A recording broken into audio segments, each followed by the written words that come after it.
Hello, hello mga friend. Ito, gumawa tayo ng chicken pastil. Yan. Di-deliver natin bukas. Yan. Ito. Meron naman tayong banibagong business. Yan. Ito, chicken pastil. Ayan. Di-deliver natin tomorrow morning. O yung may gustong bumili, mag-PM lang sa akin sa aking messenger. Yan.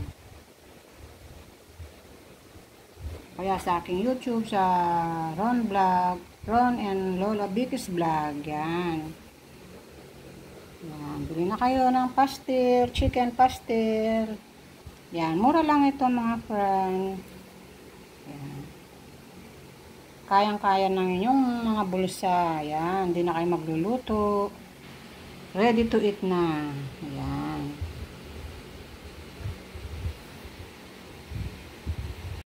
Ayan, ang ating chicken pastil. Ayan.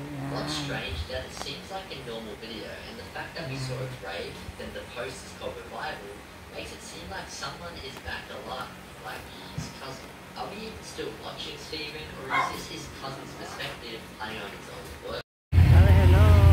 So, nandito kami sa highway. Ayan, bumili tayo ng bibingka. Ayan. Kaya pag nagpapasko, maano yung mga bibingka dito. Ayan. Dami lang. Waiting lang kami sa order.